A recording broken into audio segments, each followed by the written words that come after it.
ఈరోజు republic day, భారతదేశ గణతంత్ర దినోత్సవం. ఓ పక్క ప్రభుత్వాధికారులు కావచ్చు, రాజకీయ నాయకులు వీళ్ళందరూ కూడా ఎవరికి వారు వారి కార్యాలయాల్లో జెండా ఎగురవేయడం ఆనవాయితీ. అయితే మరి ఆంధ్రప్రదేశ్ రాష్ట్ర విషయానికి వస్తే మాత్రం ఓ పక్క గవర్నర్ అబ్దుల్ నజీర్ గారు ఈ యొక్క అమరావతిలో జరుగుతున్నటువంటి గణతంత్ర వేడుకల్లో భాగంగా ఆయన జెండా ఎగురవేశారు. ఈ కార్యక్రమంలో ఆంధ్రప్రదేశ్ ముఖ్యమంత్రి నారా చంద్రబాబు నాయుడు గారు, అదేవిధంగా డిప్యూటీ సీఎం పవన్ కళ్యాణ్ గారు, లోకేష్ గారు వీళ్ళందరూ కూడా పాల్గొన్నారు. మరి మాజీ ముఖ్యమంత్రి పులివెందుల ఎమ్మెల్యే వైఎస్ జగన్మోహన్ రెడ్డి గారి పరిస్థితి ఏంటి? ఇదే అంశం గురించి పూర్తి విషయాలు తెలుసుకోవడానికి మనతో ఉన్నారు సోషల్ యాక్టివిస్ట్ శ్రీలీల గారు. మేడం నమస్కారం అండి. నమస్తే. ఇప్పుడు చూసుకుంటే చాలా మంది ఈ యొక్క రిపబ్లిక్ డే రోజు వాళ్ళ పదవులతో సంబంధం లేకుండా ఎవరైనా కానీ ప్రతి ఇంటి దగ్గర కూడా జెండా ఎగురవేయడం, లేదా ఇంటి దగ్గర ఎవరైనా ఎగరవేస్తుంటే ఆ కార్యక్రమంలో పాల్గొంటూ ఉంటారు.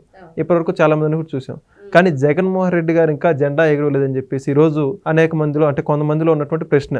ఈ అంశం గురించి మీరు ఏమంటారు? అంటే జగన్మోహన్ రెడ్డికి సొంత పార్టీ జెండాని రివర్స్ లో కట్టి ఎగరేస్తా ఉంటారు వాళ్ళు. ఇంకా జాతీయ జెండాని ఏ విధంగా కట్టి ఎగరేయాలో అర్థం కాని పరిస్థితిలో ఉన్నాడా? ఇప్పుడు ఎక్కడున్నాడు? ఆంధ్రప్రదేశ్ లో ఉన్నాడా, లేకపోతే బెంగళూరు యలహంక ప్యాలెస్ లో ఉన్నాడా? ఎక్కడంటే అంటే రాష్ట్రం మారితే జెండా ఎగరేయకూడదని ఏదన్నా ఆలోచనలో ఉన్నాడా? అధికారంలో లేం కాబట్టి, అసెంబ్లీకి వెళ్ళట్లేదు కాబట్టి మరి జెండా ఎగరేయకూడదని ఆయన పాపం రకరకాల సమస్యలు. మరి ఈ సమస్యల్లో దేనికి సమాధానం ఎవరు చెప్పలేకపోయే పరిస్థితి. ఏం చెప్తారు? ఆయన ఏ కార్యక్రమంలో ఈ రోజున ఎక్స్సీఎం గా ఉండిపోయి ఎక్స్ లో పోస్టులు పెట్టుకునే ఎక్స్సీఎం గా మిగిలిపోయాడు. కానీ మరి పులివెందుల ఎమ్మెల్యేగా ఉండి మరి మొన్న పేరు నాని చెప్తున్నాడు ఆయన ఫోటో ఉంటే చాలు గెలవటానికి అనేది ఇంటర్వ్యూలో. అసలు మనిషికే గతి లేదు ఇక్కడ, ఇంకా ఫోటో దాకా వెళ్ళాడు ఆయన. ఇప్పుడు ఆ ఫోటోనే కదా ఈ రోజున రాష్ట్రంలో వీళ్ళకి పదవి లేకుండా చేసింది, పార్టీ అధికారంలో లేకుండా చేసింది. జగన్మోహన్ రెడ్డి ఫోటోలు పెట్టుకోవటం వల్లే జరిగింది.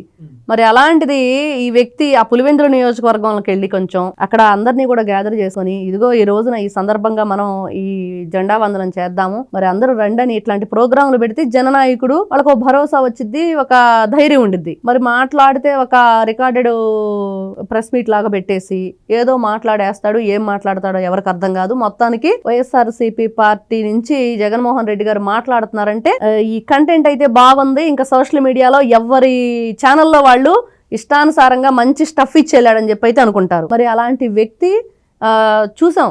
నా ఎస్సీలు, నా ఎస్టీలు, నా బీసీలు అంటే అంబేద్కర్ విగ్రహం నేనే పెట్టాను విజయవాడలో అని చెప్పిన వ్యక్తి కనీసం అంబేద్కర్ జయంతే చేయలేదు, కనీసం ఒక ఫోటో పెట్టి అతనికి నివాళులు అర్పించలేదు. మరి ఇలాంటి వ్యక్తులు, వీళ్ళకి రాష్ట్రం మీద ప్రేమ లేదు, దేశం మీద భక్తి లేదు. మన దేశానికి ఎంతో గర్వకారణంగా మనం ఈ రోజున ప్రశాంతంగా ఉంటున్నామంటే స్వాతంత్ర సమరయోధులు వాళ్ళందరూ దేశం కోసం పోరాడారు, ప్రాణాలు అర్పించారు. వాళ్ళకు మనం ఈ రోజున నివాళులు అర్పిద్దాం అనేది ఉండాలి. మరి ఆ వ్యక్తికి అది లేదు అనేది క్లియర్ గా అర్థమైపోతుంది ఈ రోజున. ఓకే, మరి అయితే ఇప్పుడు వైసీపీకి సంబంధించి అంటే జగన్మోహన్ రెడ్డి గారు రిపబ్లిక్ డే కూడా బాయ్కాట్ చేశారని చెప్పేసి కొంత ట్రోల్ అయితే చేస్తున్నారు. దాని గురించి ఏమంటారు? అంతే, ఈ రోజున బొత్స సత్యనారాయణ గారు తాడేపల్లి ప్యాలెస్ లో ఈ ఫ్లాగ్ హైస్టింగ్ చేసినట్లున్నారు. మరి మిగతా వాళ్ళందరూ కూడా ఏమనుకుంటున్నారంటే ఏంటి సజ్జల రామకృష్ణారెడ్డి, మరి పేర్ని నాని వీళ్ళందరూ అంబటి రాంబాబు పోటాపోటీగా ఉంటే ఎక్కడో ఉత్తరాంధ్ర నుంచి బొత్స సత్యనారాయణ పట్టుకొచ్చాడు అని, మరి ఆయన పార్టీ మారతాడనే భయంతోనే మరి ఆయన చేత చేపించాడని కొంతమంది మాట్లాడుకుంటున్నారు. మరి ఇలాంటి వ్యక్తులు ఇట్లా బాయ్కాట్ చేశాడు అంటే ఈయన్ని ప్రజలు బాయ్కాట్ చేశారు, ఈయన చేసేదేముంది గణతంత్ర దినోత్సవాన్ని. మరి ఇట్లాంటి వ్యక్తులు వాళ్ళ ఆలోచన విధానం ఏ విధంగా ఉంది అనేది మనం చెప్పుకోవటం. ఇక్కడ జగన్మోహన్ రెడ్డి గారు కనీసం ఆత్మ విమర్శ ఉంటే నేనేం చేస్తున్నాను, గతంలో నేను రాష్ట్రానికి ఎలాంటి పరిపాలన అందించాను, ఎందుకు ఈ రోజున నాకు 11 వచ్చినాయి, ఈ రోజున ఎందుకు నేను అసెంబ్లీకి వెళ్ళట్లేదు, 10 మందిని కూడా వెళ్ళనివ్వకుండా చేస్తున్నాను, మరి ఎక్కడా కూడా రాష్ట్రంలో ఎప్పుడు చూడు అబద్ధాలతోటి మేము ప్రచారం చేస్తున్నాము, గతంలో అవినీతి మరకలు మాకు మరి ఈ రోజుకి ఎంత కడిగినా కూడా పోయే పరిస్థితి లేదు. అవి వాళ్ళు అవినీతి మరకలు తుడిపేసుకునే ప్రయత్నం చేయకుండా ఎదుటి వాళ్ళ మీద అవినీతి మరకలు వేసేటట్లు ఆ అవినీతి అంటించేటట్టు చూస్తున్నారు మరకల్ని. ఎలా కుదిరిద్ది? అది ఎంతవరకు న్యాయం? మరి ఇలాంటి వ్యక్తులు ప్రజలు అనుకుంటున్నట్లుగా జగన్మోహన్ రెడ్డి గణతంత్ర దినోత్సవాన్ని బాయ్కాట్ చేశాడా అంటే మరి ఆయన బాయ్కాట్ చేసేది ఏముందండి? ఆయన్నే ప్రజలు బాయ్కాట్ చేశారు ఈ రోజున రాష్ట్రం నుండి. అందుకనే వెళ్ళి యలహంకలో కూర్చున్నాడు. ఇప్పుడు ఇటువంటి వేడుకలు దూరంగా ఉండడం ద్వారా అంటే ఒక భారతదేశ పౌరుడిగా ఆంధ్రప్రదేశ్ రాష్ట్ర ప్రజలు కూడా ఎటువంటి సంకేతాలు వాళ్ళకి వెళ్ళే అవకాశం ఉంటుందంటారు? ఈ రోజున తల్లి చెల్లి మీద కూడా ఆయనకు ప్రేమ లేదు. ఆ రోజున చూసాం అక్కడ కొంతమంది సమరవీరుల ఏదైతే ఉండిద్దో వాళ్ళందరూ కూడా మన యుద్ధ వీరుల కోసం వాళ్ళు ఏదో డొనేట్ చేయండి డబ్బులు అని అంటే ఎంతో గొప్ప మనసుతోటి 500 రూపాయలు దానం చేసిన మహానుభావుడు. మరి 500 రూపాయలు ఇవ్వటానికి కూడా ఎంత యాతన పడి ఉంటాడు ఆ మనిషి. అంటే ₹1 ముఖ్యమంత్రి, ₹5 ముఖ్యమంత్రి. మరి అంత జీతం తీసుకునే వ్యక్తి 500 రూపాయలు దానం చేయాలంటే ఎంత గొప్ప మనసు ఉండాలి జగన్మోహన్ రెడ్డికి అనేది అందరికి అర్థమైన విషయం. మరి ఇలాంటి వ్యక్తులు మనం ఆ రోజు చూసాం.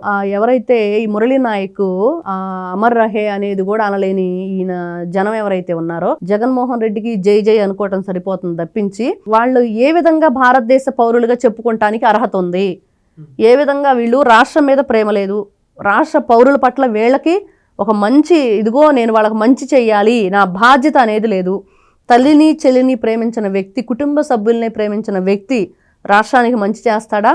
భారతదేశ పౌరుడుగా దేశానికి గర్వకారణంగా చెప్పుకునే ఈ కార్యక్రమాలన్నీ కూడా చేసుకోవటానికి ఆయనకి అర్హత లేదు, నాకు అట్లాంటి హక్కు లేదు, ఆ జాతీయ పతానికి సెల్యూట్ చేసే హక్కు నాకు లేదు అన్నట్లుగా ఉంది తప్పించి ఆయన ఎక్కడా కూడా ఎందుకు చేయలేదని అయితే ఎవరం కూడా బాధపడట్లేదు. చేయకుండా ఉండటమే మంచిది బాబు అనిపిస్తుంది. మరి మొత్తానికి వైఎస్ఆర్సీపీ ఈ రిపబ్లిక్ డేకి సంబంధించి ఏం చెప్పాలనుకుందంటే ఏమంటారు అంటే ఇప్పుడు ప్రతి దీనికి సంబంధించి పార్టిసిపేట్ చేసి ఏదో చూస్తుంటారు రాజకీయ ప్రసంగాలు ఇవన్నీ కూడా, మరి అక్కడ వీళ్ళైతే పాల్గొనలేదు, ఇంకేం మెసేజ్ ఇస్తారంటారు వీళ్ళందరూ కూడా? అంటే సీనియర్ మోస్ట్ లీడర్లు ఉంటే కనుక ఇదిగో ఈ వ్యక్తేను దేశానికి ఈ రోజున గణతంత్ర వేడుకలు చేసుకోవటానికి కారణం అయ్యాడు, మరి మేమందరం కలిసి జాతీయ పతాకాన్ని రూపొందించాము, జాతీయ గీతాన్ని కూడా మేమే రాశాము, ఇలాంటివన్నీ చెప్పుకోవటానికి వాళ్ళకి ఎటువంటి సిగ్గు అనేది లేదు. ఎందుకంటే ఈ రోజున చూస్తున్నాం రాష్ట్రంలో ఏ అభివృద్ధి జరిగినా మేమే అని అంటున్నారు.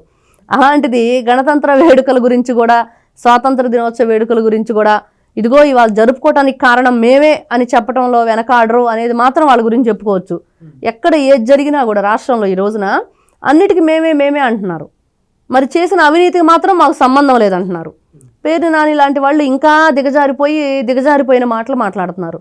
మరి ఇలాంటి వ్యక్తులు మరి ఈ రోజున రాష్ట్రంలో ఉన్నందుకు మనం ప్రజాప్రతినిధులుగా చెప్పుకుంటున్నాం ఆ 11 మందిని, అంటే ఇదే కర్మరా బాబు రాష్ట్రానికి అనే పరిస్థితి, మరి వీళ్ళు ఉన్నంతకాలం ఈ విధంగానే చెప్పుకునే పరిస్థితి రాష్ట్ర ప్రజల దౌర్భాగ్యం అనుకోవాలి.